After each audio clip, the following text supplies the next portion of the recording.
皇上，浩儿，你们回来了，比剑比得如何了？荣贵妃有些紧张，刚刚这丫头说的是太过大胆了，不知皇帝有没有听到？本王的剑被斩断了。皇帝慕容渊看母子俩都是紧张兮兮的护着这丫头。我有那么可怕吗？娘儿俩就怕我罚这丫头，不过逗逗他们几人应该很有趣吧。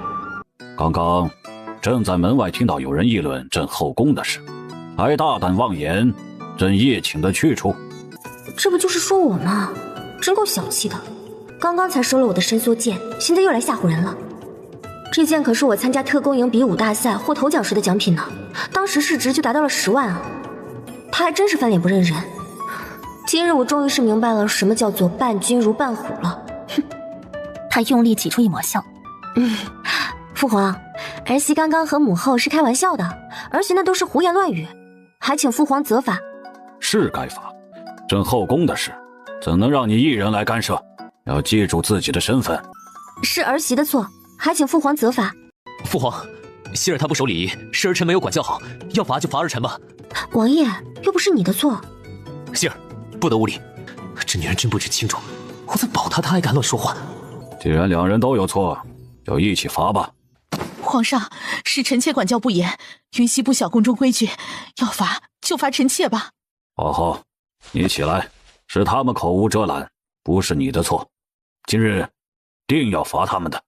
慕容渊拉起跪下的荣皇后，荣皇后左右为难，她想保自己的儿子媳妇儿，但是她又不能违抗皇命。看着眼前的皇帝，真是服了他了。好好的两人新婚第1日进宫见公婆，就要罚孩子们，真够过分的。儿媳，你这把剑确实了得，不知你说的巫可否和铁一起铸造兵器呢？林云熙还想着要如何逃过处罚呢，突然就听到这问题，疑惑抬头。回父皇，巫如果和铁一起铸造兵器，能增加兵器的硬度和韧度，定比只用铁打造出来的兵器要坚实耐用。不知现在皇帝是什么意思，他就听天由命了。那你可会配比这巫和铁的铸造比例？这个要查阅资料，可以多做实验，这个对我来说不难。那你可知我东胜国哪里有巫？林云熙抬头看了看身边的慕容浩，只见他给了自己一个坚定的眼神之后，他看向站着的皇帝，认真道：父皇，如果我告诉你巫的产地，父皇是不是就不责罚我们俩了？你这种时候还敢和朕谈条件？我只是试试嘛。即便父皇说不可以，那我还是会告诉父皇巫的产地啊。如果你和朕说巫的产地，朕可以从轻发落你俩。成交，父皇说话算话啊。说吧，巫的产地在什么位置？父皇，有没有东胜国的舆图？我要看到舆图才知道。林云熙想东胜国那几座城的名字应该和现代的不一样，他要看舆图才能下定论。李公公，拿东胜国舆图来。很快李公公就从外面拿来了一张舆图，交给了皇帝。两人此刻还跪着呢，林云熙哪里跪过那么久，膝盖都跪疼了。父皇，舆图来了，我们可不可以一起坐着研究？起来吧。听到能起身，林云熙开心，刚要站起身就发现自己腿麻的不行，根本就站不起来。他看了一眼身旁站起身的慕容浩，示意他扶一下自己。慕容浩知道他起不来，直接把他抱着，然后就放在了桌子旁的凳子上。这跪那么一会儿就不会走路了，看来吃的苦还不够，浩儿把你宠上天了。林云熙又在心里骂了这皇帝1000次，都不见他让自己的皇后跪，真是无语。父皇，日后儿媳会好好练习这些跪礼的。你们都坐下来，一起看看这舆图。今日斗几人也差不多了，该说正事了。看皇帝严肃下来，林云熙也开始认真起来，他可不想再跪下了，还是老实点儿。说吧，巫的产地在哪里？回父皇，巫的产地在这一带，就这儿，襄阳城。这城周边的巫储量特别大。父皇，还有这儿，岭阳城附近也有很多巫。林云熙其实还知道很多地方有巫的，但是他才不会全部都说出来，他要留一些给慕容浩，万一日后他当了皇帝了呢，他也会用到这些的。你所知的这2个地方储量如何？父皇，能采100年以上。当真？父皇，为了保险起见，还是先派人去查探一二。林云熙可不敢打包票，上次说的墨石矿也不知后续如何了。朕是要派人去查探，但是没人认识这巫矿。这样吧，既然要罚你们2人，就罚你们到这2座城去查探吧，给你们1月的时日，快去快回。今日的正事其实就是这事儿，本来是要直接和他们2人说的，现在变成了责罚。皇帝无奈地摇了摇头。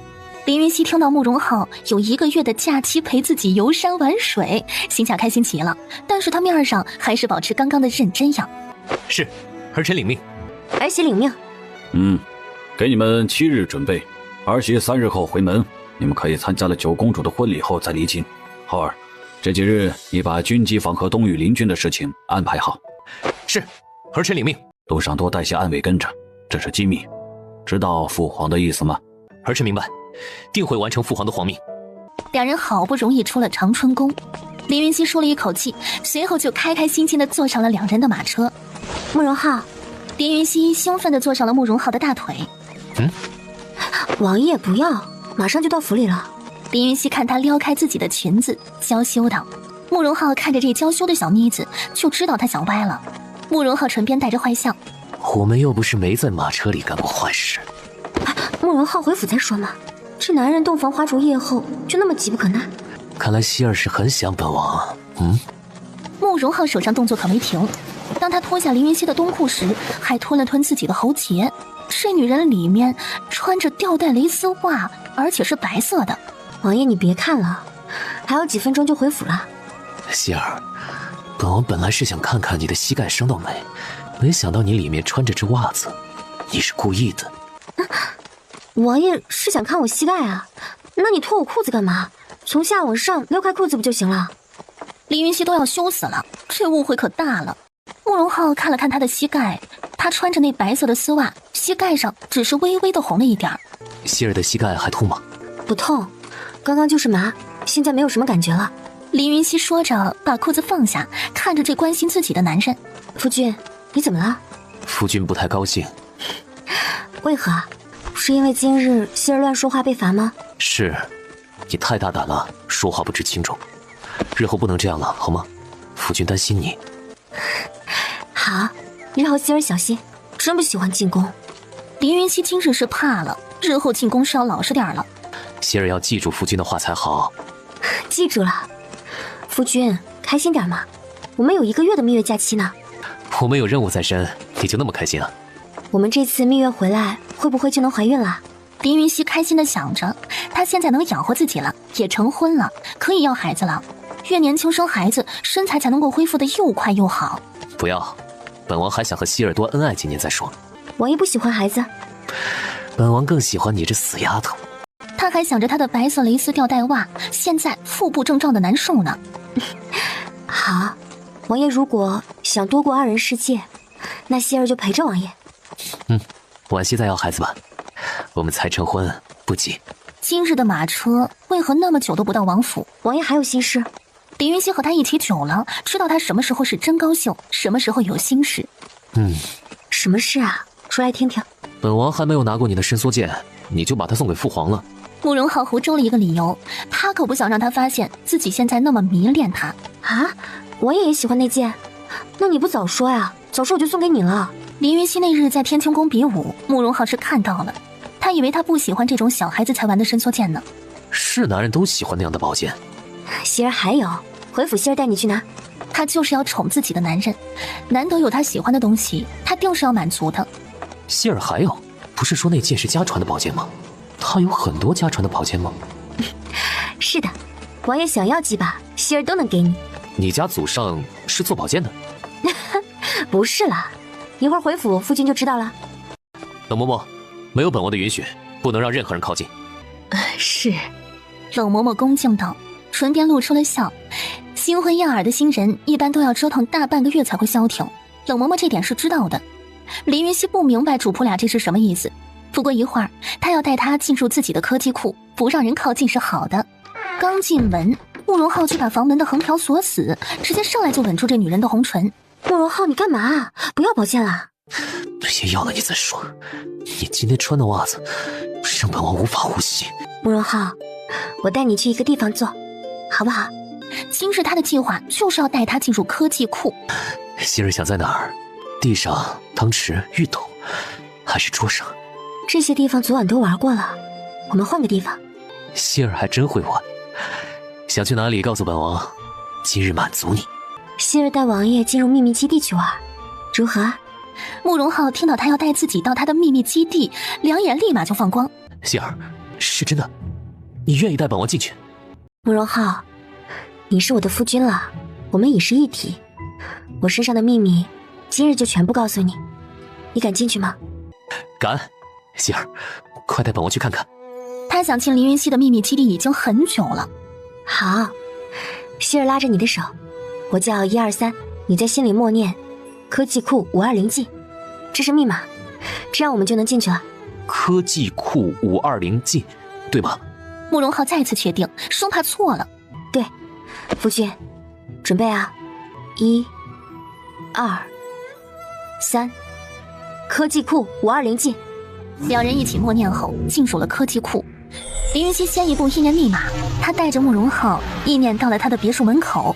慕容浩进入科技库瞬间就惊呆了，他本以为科技库就是一间屋子，没想到这里有房子，有草地，有池塘，有大街，有和东胜国不一样的房子，而且房子还特别高。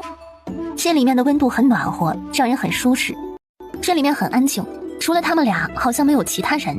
他好奇的到处看着。希儿，这科技库就我们两人吗？这里面没有其他人，只是有很多东西。我以为你的秘密基地就只是一间屋子，没想到像是一座城。这是未来2000多年后很小很小的城市。未来2000多年后的房子就是这样的？是的，在未来还能建造更高的房子。我所在的未来，目前最高的房子有162层，高80多米呢。那么高，太神奇了。夫君，这是我的房子，也是我们夫妻俩日后可以歇息的地方。我带你进去看看。凌云熙把别墅的灯打开，有些昏暗的房子瞬间就亮如白昼。这是何物？这是电灯，需要用电才可以亮。电灯能放在我们东院用吗？这个要发电后才能使用，这个我日后研究一番才行。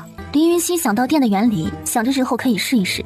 慕容浩环视了一周这屋子，里面的东西对于他来说全都是新奇的，沙发、电视、音响，还有厨房里的所有的东西他都很陌生。凌云熙看他一脸的茫然，他决定今日要好好带他熟悉这别墅里的所有物件，日后他再进来歇息的时候会使用这些东西是好的。王爷，希儿带你从这里开始学这些东西的用途，可好？好。就这样，凌云熙带着他在别墅里开始认识各种物件，水龙头、马桶、健身房里的器材、电视机、音响等等，能教的他都耐心教他如何使用。最后两人忙了一个下午，终于把3层楼里的东西都学完了。凌云熙带他到了自己的卧房，今日累了一整日，他拉着他到了床边。夫君，你试试这床，看看舒不舒服。慕容浩看着和自己东院不一样的床，看上去很高，垫了一层很厚的东西。这东西有些像希儿当时垫在马车上的气垫，但又似乎有些不同。他坐上去，发现这床有弹性，比那气垫的弹性还要更舒服。慕容浩躺下试了试，这一试不要紧，他发现这床垫不仅有弹性，而且还特别的柔软舒适。他忙坐起身来，一手把站在床边的女人拉到了自己身上。嗨，丫头，终于能看到你了，知道你昨天结婚了，祝你新婚愉快。李成宇在电脑那端和林云熙打招呼。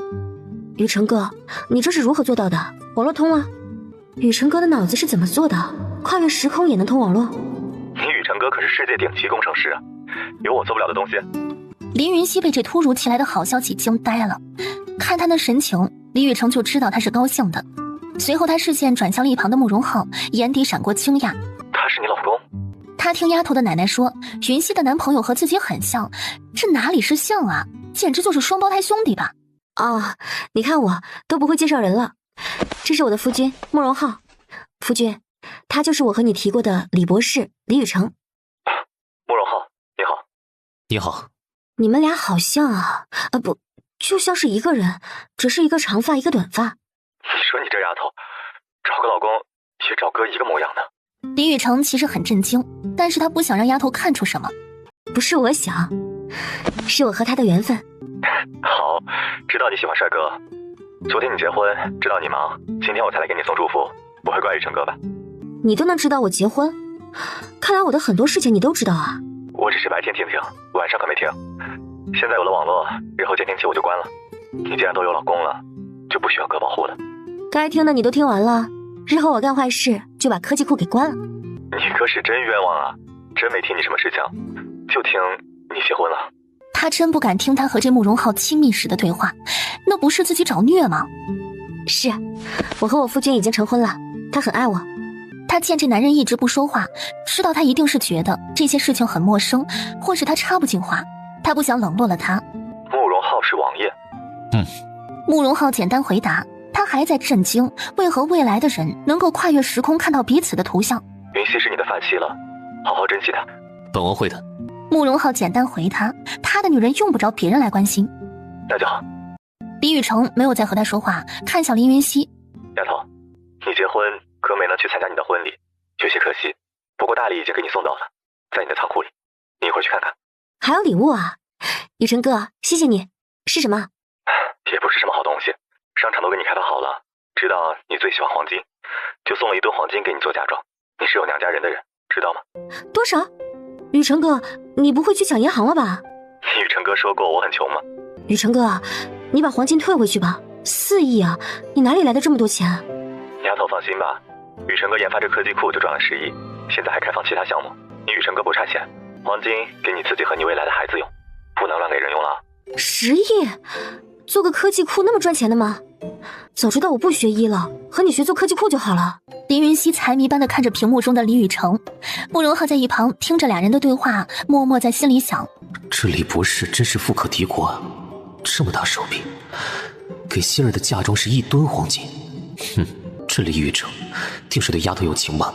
这丫头还把他当客，还好希儿说他无法回去，不然这李雨成就是我最大的情敌。那慕容琦、洛静安、丁宪宇算什么？不及眼前这李雨成的1根手指头。你当时不是很喜欢医学吗？都过去了，你好好在那边生活吧，别胡思乱想。雨辰哥，你还是把黄金退回去吧，我不能收如此大礼。我可没这本事，我可以送东西过去，但没本事从你那边拿东西过来。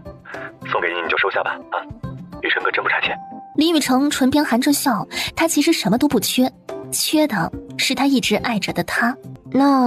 那我在京城的那套200平的房子给你交换吧，不过那也没有上亿啊，和你的4亿差好多呢。你就住我那房子吧，反正我也回不去了，空着也是空着。你那房子留着，你奶奶、你弟弟住就好了，我不差房子。那如何是好？你这样我压力很大。都说了，这些黄金是你嫁妆，你该花就花，别亏待自己。如果这辈子用不完，给你的孩子，以后你孩子满月我就不送了，可以吧？别和雨辰哥这么客气。好吧，那多谢雨辰哥了。真是不知道要如何办才好，等你结婚的时候我也送你大礼。我八字还没一撇呢，你不用操心我的事情，你在那边好好过日子就行。雨辰哥，你还记得我大学时的好朋友董嫣佳吗？很漂亮的那个女孩。记得，以前去大学找你时她经常跟着你。她其实很喜欢你，她和我说过，而且她说要考进特工营，也不知道现在考进去了没有。她考进来了，前段时间我给她配了一套科技库。雨辰哥，你要记得她喜欢你，她人很好的，又长得很漂亮，很适合你。你这毛病可是要改改了，见人就给人拉红线。你以前给我拉的红线还少啊，都没成功的。那是雨辰哥你眼光高。好了，你说了那么多话，渴了吧？去喝水吧，我有话和你老公说。哦。林云溪明白他的意思，离开了房间。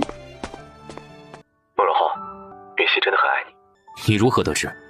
有一次我写信给云溪，提到能带她回来的事情，她没回我。这男人能把希儿带回家？他无法形容自己此刻是什么心情，也许是又喜又忧。喜的是希儿为了他愿意留在这里，忧的是前面的这男人说能带希儿回家。你确定能带走她？现在不能，并不代表未来不能。你爱希儿？慕容浩不傻，能看得出来李雨成对希儿的情感。是的，如果不是这次意外，他穿越到你身旁，他这生应该是我的妻子。李雨成承认自己的感情，他爱着云溪多年，没有什么好隐瞒的，除了害怕让他知道，其他人知道都无所谓。你为何与我说这些？我想告诉你，云溪很爱你，对云溪好些。既然他选择你，不要伤害他。我知道你们能会有3妻4妾，但你最好不要有这样的想法。云溪不会接受这些事情，要不然你会后悔的。我们的事情就不用你操心了，希望你不要再来打扰希儿的生活。放心，如果云溪幸福，我自然不会打扰。还是那句话，如果她受委屈了，我会带她回家。所以对他好些是你该做的。只怕你这辈子都不会如愿的。但愿吧，祝你们幸福。日后我会少打扰云溪的，你大可放心。但愿你说话算话。放心吧，我很忙的，没时间天天管云溪的事情。我现在只是他的亲人，不会是其他的。你也要兑现自己的承诺才好。李雨成慵懒地笑着，他选择放手，真的就放手了。他愿意做他一辈子的亲人。那就好。希儿，今日开心吗？开心，能见到自己的亲人，一切都好，真的好幸福啊。你能见到家人，能解思乡之苦，夫君也替希儿高兴。夫君，希儿给你看看现在是什么样子的吧。好，希儿给本王看看。林云熙打开电脑，打开了浏览器，开始从历史讲起，讲到了地理，讲到了未来人类的近况，未来城市是怎样的，人们生活是怎样的。最后他点开了一张飞机的图片。夫君，这就是我之前和你说的飞机。我救你的那日，就是这个飞机爆炸，我就来到了东胜国和夫君见面了。真有能飞上万里高空的交通工具，未来的人真的很聪慧。这都是历史往前推进，人类经过了很多古人的智慧，再加上工业革命，才会有后来的繁华盛世。希儿，如果有一日你能回到现代，你会回去吗？慕容浩想到了刚才李成宇和他说的话，要回也要带着我的夫君回去啊，不然就不回了。我们不要老是想这个问题好吗？未来的事情我们在这里担忧也没有用啊，我们应该珍惜当下，不是吗？希儿说的对，珍惜当下。慕容浩很是佩服他有这样的观点，未来的事情谁能主宰呢？他又想到李成宇给他的1吨黄金，他认真的看向怀里的人。希儿，李雨成能给你1吨黄金，他对你真的很好。希儿也没想到他会送这么大的礼，那黄金我只能先放着，不可能用他的。我虽然称他哥，但他终究不是我的亲人，我怎么能拿他这么多钱财呢？但日后有方法能推给他再说吧。他对我真的很好，这个科技库，这个别墅，还有这小镇，都是他给我建造的。他真的很厉害，这点我应该感谢他。慕容浩从他眼神里看到的就只有真切的感恩，没有其他情愫。他放下心来。王爷，你不会吃醋了吧？本王有些吃醋。他给你那么多黄金，本王给你的远不及他冰山一角。王爷怎么能这样比较呢？你现在给希儿的，经过2000多年后的通胀，应该比1吨黄金还要多呢。你比这个没有意思吧？总之本王给希儿的东西太少了。他不知道他说的通胀，他只知道他没那李成宇富有。王爷，有一样东西只有你能给希儿。是什么？只要是本王能给你的，本王会尽我所能的为你取来。其实很简单呢，就是王爷能给希儿孩子，不是吗？慕容浩看他那娇憨的神情，还有什么不明白的？他把人抱起来，来到2米大床上。谢谢王爷。王妃，免礼。今日让你们来，本王有事情要宣布。慕容浩今日给凌云熙立威，他怕他不在府中，会有人不听从指挥。是。从今日起，瑞王府就有2位主人了。日后王妃全面掌管瑞王府的各种大小事务，所有人见到王妃就像见到本王一样恭敬有礼，可听到？是。夏管家，日后你和账房把所有账目做好后，全部给王妃核查过一遍后再放入账房。重要的东西还是放在书房给本王和王妃。老奴明白。王妃平时主要管理府中的大事，其余的事情你们还是各司其职。明白。王妃，你有什么要说的？王爷，我来说2句吧，大家都不用紧张。王爷说本王妃接管王府，本王妃只是管理主要的账目和府中人员的分配等重大事务。你们手上该做的事情还是要做，谁做得好我有赏，做得不好我也会有处罚。大家都住在王府里，我们都是一家人。日后呢，我们好好努力，把瑞王府打理好，这是我们共同的目标。大家说对不对？对，我们让王妃差遣。下人们在过年的时候都收到过王妃送的新年礼和红包，知道这王妃很有人情味儿，没什么架子。不过她也不是什么等闲之辈。王妃有赏有罚，总之日后认真当差就好，日子不会难过。好了，你们先下去忙吧。看众人都走了，他拉着慕容浩的手回了东院。王爷，希儿饿了，希儿带你去商场用早膳，现在刚好是早膳时间。好，昨晚没逛够，今日好好逛。他搂着他把门上的横条拉好，怕下人不小心进来了。那我们直接落在商场超市？先去别墅吧，昨晚我把黄金放沙发上了。慕容浩要去拿他的钱财，不想让林云熙付钱。王爷，我里面有很多黄金，用1年就可以拿出来的。那些是给你的零花钱，你自己收好。买东西本王付钱。好，夫君真诚希儿。王爷、王妃，你们要出远门了，今日多用些滋补的药膳，对身子好的。林云熙看向桌上的膳食，鹿肉、甲鱼、人参乌鸡汤、鹿血汤等等，全都是大补之物。这慕容浩现在火气那么旺，还吃这些合适吗？多谢冷嬷嬷，你先下去吧。慕容浩看了一桌子的大补菜肴，再看一脸无语的林云熙，他唇角带着玩味的笑。希儿，快吃，一路往南可就没这般大补的药膳了，多吃点，对身子好。懒得理你，真是坏头。林云熙拿起碗筷开吃，要补的人可是自己，他还补什么？慕容浩和林云熙的马都备好了，还备了一辆马车。上马前，慕容浩看向天三和如意。天三，瑞王府和林府都交给你了，京中有任何重要的消息，记得传给天一。你和如意就先住瑞王府。王爷放心，天三不负使命。你也不用那么拼，记得要守护好如意和孩子。林云熙更看重他们俩人的安危，他前2日把王府里重要的文件和钱财全部都放入了科技库，所以王府也没有什么重要的东西让人窥视了。王妃放心，天三不仅要守护好王府和林府，更会守护好他们母子俩。我前2日和王大山说了，如果青山寨和庄子上有什么紧急和处理不了的事情，让他通知你，然后你再给我传消息。王妃放心，天三会守护好王妃的产业的。好，那就没有什么事了，好好保重。希儿，我们走吧，时候也不早了。好，我们走吧。林云熙上了自己的白雪，和慕容浩带着暗卫们从瑞王府的后山绕出了城。今日林云熙没有梳厚重的妇人髻，她简单的扎着高高的马尾，看上去俏丽且带着英气。她身穿一身绯红色的劲装，在阳光下骑着白雪，看着像是一位女侠仙子踏着骏马来到人间一般。王爷，好久没有出城了，能到外面看看真好。希儿那么喜欢出来玩，人总是这样的，在一个地方待久了就想换地方走走，但是走久了呢，还是觉得自己的家好。那我们快去快回，本王也觉得家好。慕容浩现在有了自己的家，不想再到处去走了。他的前10年已经走过了许多路，走过了很远的路。现在他有了林云熙，他想给林云熙安稳的生活。好，希儿陪着王爷，王爷日后去哪儿，希儿都陪着。王爷是希儿幸福的源泉。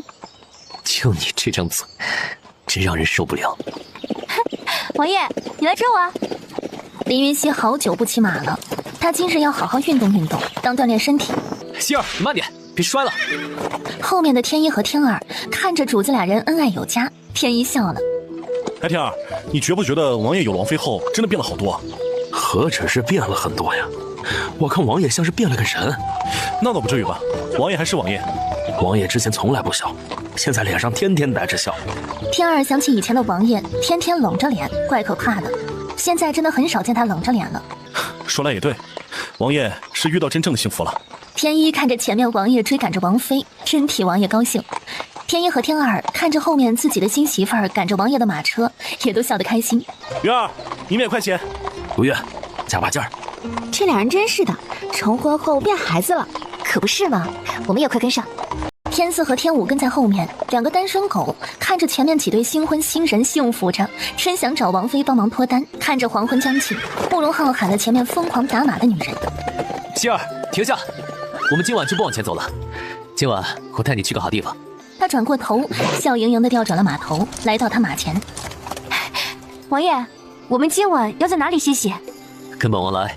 慕容浩先卖了个关子，他要给他惊喜，他调转了马头往前奔去。王爷，你等等希儿。林云熙在后头跟着他，一会儿就跟上了。王爷，你快说嘛，是什么惊喜啊？到了你就知道了，快到了。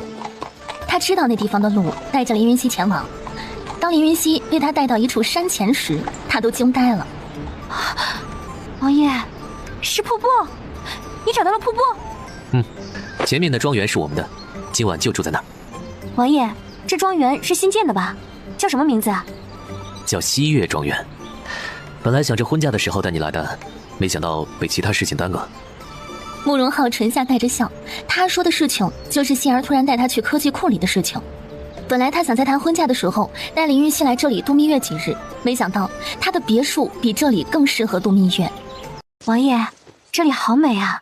最重要的是还有瀑布。老奴见过王爷、王妃。你备膳吧，今日人多，多备些。是，老奴这就去。王爷，我们的主屋是不是在那儿？林云熙看到正中间有一间屋子对着瀑布，以他对慕容浩的了解，这男人喜欢把主屋建造在风景最好的地方。希儿真聪慧。希儿想去看看。进了主屋，林云熙大吃一惊，主屋的设计风格还有家具，都是他东夏商会里的那些家具风格。王爷，这些家具都是我东夏商会里的？是啊。这个屋子如果希儿没有猜错的话，是王爷出的设计方案，林彦南建造的，对吗？还真瞒不过希儿的眼睛。本王出了设计图纸，让林彦南按照东夏商会的家具和希儿喜欢的房屋样式建造的。慕容浩，你对希儿真好。希儿还真是容易满足的女人，造你喜欢风格的山庄就是好了。反正希儿就觉得你好。话说林彦南现在都在加紧做山庄上的房屋，他哪来的时间建造我们的西月山庄啊？林云熙想到林彦南前段时日到现在都是很忙的，他有些疑惑。只要是希儿需要的东西，本王都能让人给你做好，他自然也是会挤出时间来的。那还真是为难他了，他那么忙，还为我们建造西月山庄。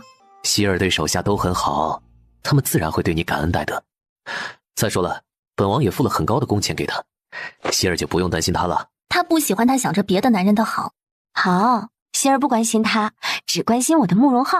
林云熙看着男人复杂的表情，他就知道他心里的小醋坛又准备打翻了。这还差不多，这女人真的是很了解我呀。王爷，这屋子设计得很好，希儿好喜欢，特别是那汤池，就设计在窗边，日后我们可以一起泡汤池，看外面的瀑布，真是美哉。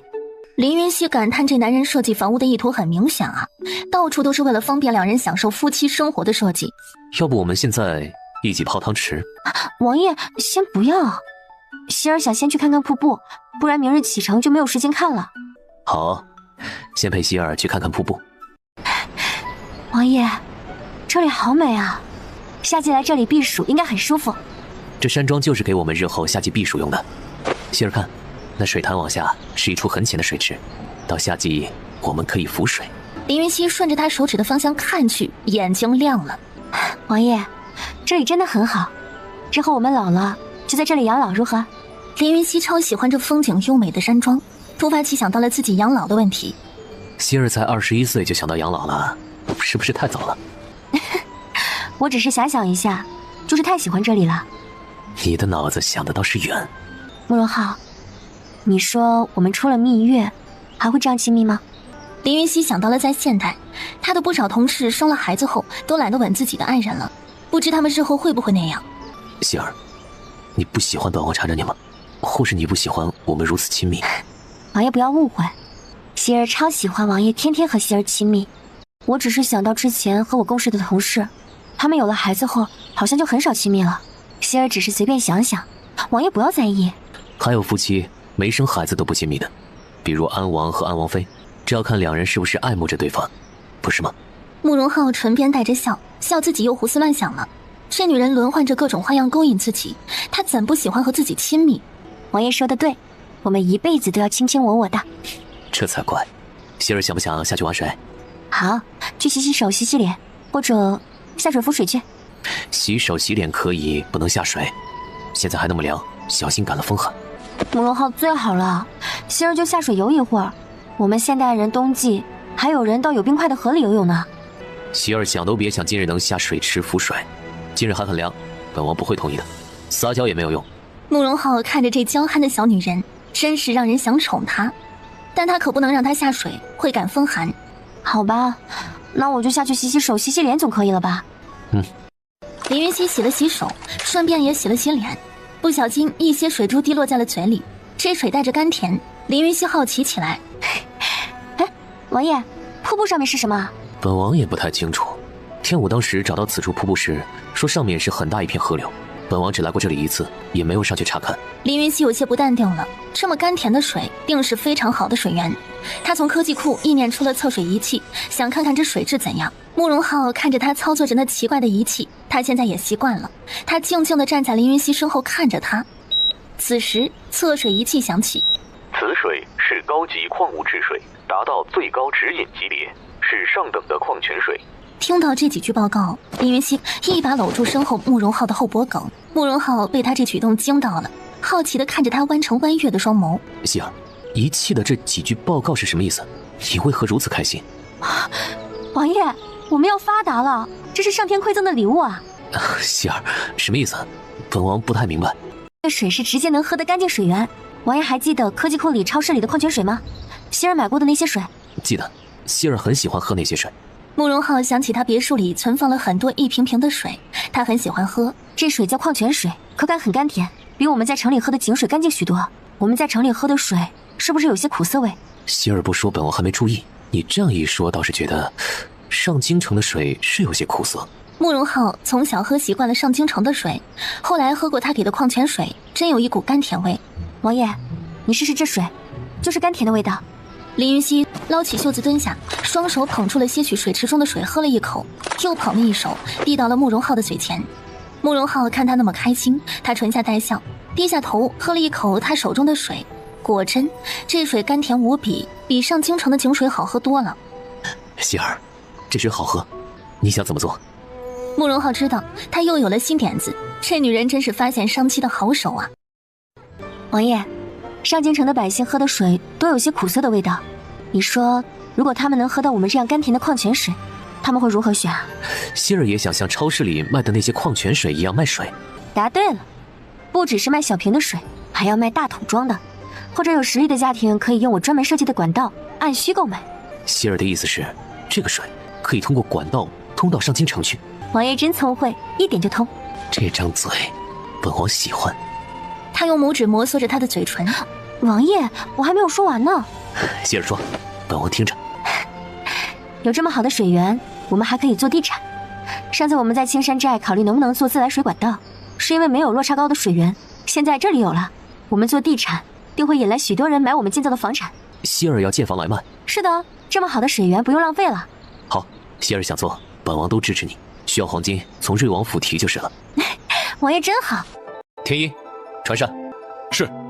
天一得令下去了。慕容浩意念出了凌云溪别墅中的笔墨纸砚，他在纸上写着什么后，盖上了自己的私章。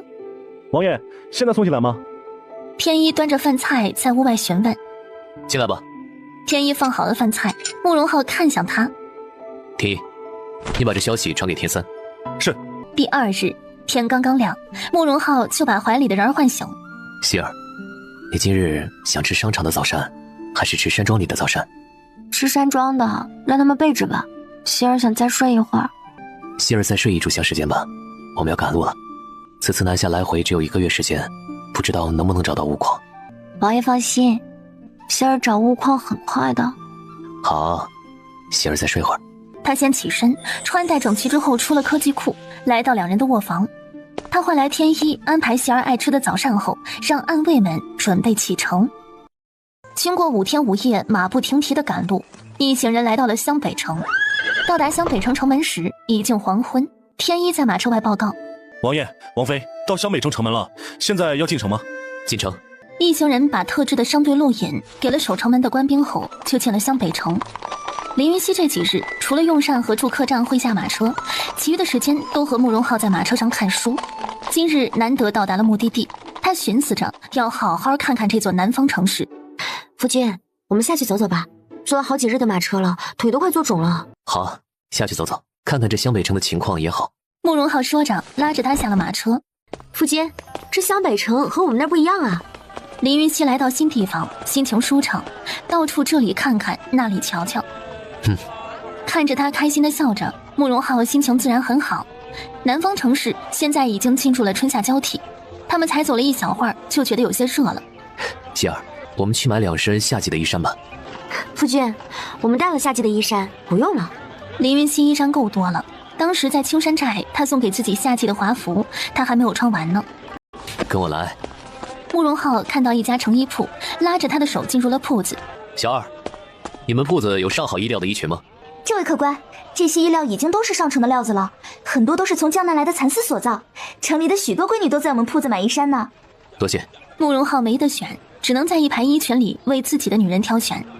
希儿，这些都拿去试试。他很快就找到了他喜欢的颜色和款式，拿了一堆出来。夫君，这些会不会太多了？我还有好多衣衫。去试试。慕容浩没有给他拒绝的机会，拉着他到了试衣间。此时站在两人不远处，有一位亭亭玉立、花容月貌的白衣女子，也正在挑选着衣衫。他听到两人的对话，抬眼看了眼慕容浩。当他看到慕容浩的面容时，他就惊呆了。这男子面如玉冠，仪表不凡，身形高挑，望眼整个湘北城也找不到此等英俊的男子。只可惜他已经成婚了。他对他的夫人还真是体贴入微，竟然会陪自己的夫人买衣衫，还为他挑选衣衫，真是个贴心的好男人。夫君，这身好看吗？我的希儿穿什么都好看。嘴真甜。其他的衣衫不需要换了吧？多麻烦啊。林云熙身形那么好，他知道他穿什么都好看。刚刚那位女子拿着一套衣衫来到林云熙隔壁的试衣间，只听慕容浩温柔道：希儿累了，不想换了？希儿想用膳了，饿了。好，那夫君就带希儿去用膳，别饿着希儿。就穿这身吧，夫君去付钱。春云，把夫人那些衣衫提出来，我付钱之后放上马车就好。慕容浩看了看远处的春云，吩咐道。试衣间里的女子全部能听到两人的对话。这高大帅气的男人真的是好温柔，得此男子这辈子定会幸福无比吧。他换好了衣衫，赶紧就出了试衣间，也拿着几套衣衫跟在慕容浩他们后面。夫君，会不会买太多了？林云熙满头黑线的看着春云手上的一大堆衣裙。不多，天气热了，该换新衣了。夫君，你不买吗？林云熙这才发现慕容浩一件自己的都没买。夫君衣服多，男子不需要那么多衣衫，希儿不是都为夫君准备好了吗？好吧，女子事情是比男子多些。两人低声说着话，身后的那女子倒是听得清清楚楚的。很快，慕容浩付了钱后，两人上了马车往前走。莲儿，你去打探一番，这对夫妇是什么人？我怎么没在湘北城见过这两人呢？是，莲儿这就去，速速回来报告庄主。两耳恭敬的行礼后就下去了。马车里，希儿这么快就饿了，是不是有我们的孩儿啊？